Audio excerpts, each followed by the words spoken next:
Legendary golfer Tiger Woods is facing an uncertain future both on and off the course after he was arrested for a DUI following a rollover crash in Florida on Friday. He now faces 3 misdemeanors, including driving under the influence, property damage, and refusal to submit to a test. Officers say that Woods showed, quote, signs of impairment, but he blew triple zeros for alcohol, which leads investigators to believe that he was under the influence of, quote, some type of medication or drug.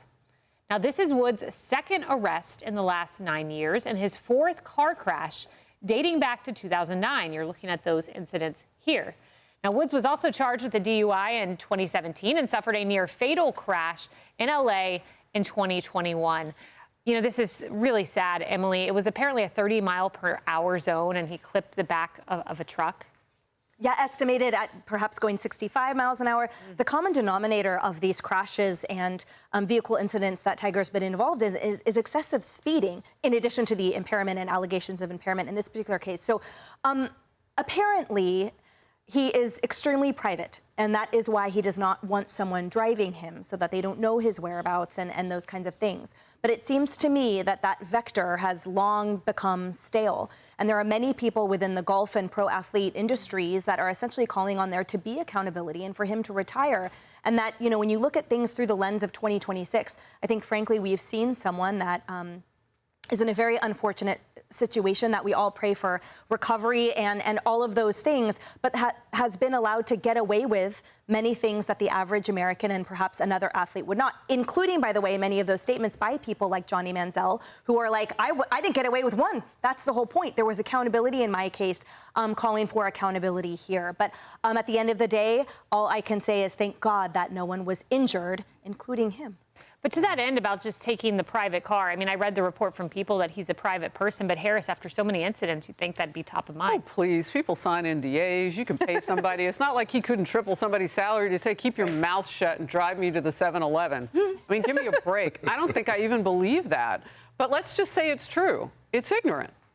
Like, you have people around you that can do the driving no matter how you have to remunerate them or whatever you have to do, but protect the other people on the road if you aren't going to drive with all your senses about you. By the way, a 0 on the alcohol test is what I've read. Didn't want to take another test that would, what was more, you know, toxicology, if you will, in terms of telling us what was in his bloodstream. Look, we don't know what was going on with him.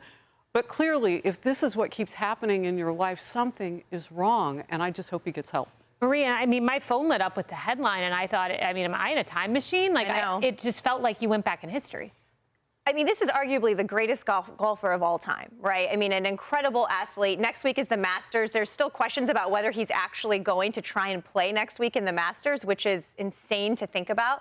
But with all of that fame and success, clearly also are a lot of demons. I mean, as you said, I feel like I'm in a time machine. We've watched him for years destroy his marriage.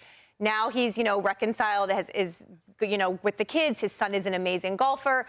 But clearly this is a pattern. And he hasn't reconciled some demons. I don't know what's going on, but I think he does not need to play in the Masters next week and needs help. Maybe needs to retire. I mean, he's been an incredible inspiration, especially for so many golfers of color. He's brought people into the game who never felt welcome in golf.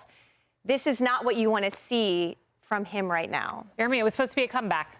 Yeah, you know, it's so unfortunate, especially as, like, you know, as a young kid growing up, you know, you love watching Tiger play. He's such an inspiration, as you mentioned. And it's tough. You know, a lot of these kind of celebrity stories, you kind of roll your eyes, like whatever. But with Tiger, it does feel different because he is such an inspiration to so many people. And I think that's why it's so hard to watch this kind of pattern develop in his life. And so, you know, look, I'm one of those people that I'm rooting for him in his personal life. I'm rooting for him on the course. I hope that he gets this back together, especially because, you know, his son is now playing, and you can see that it's just so beautiful to watch a father and son play the sport together. I think that he could continue to be an inspiration, but he's got to get some of this personal stuff cleaned up. It's not a good look, and I'm really saddened for him. Yes, we will pray for him, his family, and his recovery.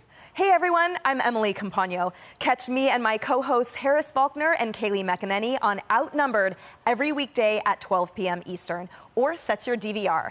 Also, don't forget to subscribe to the Fox News YouTube page for daily highlights.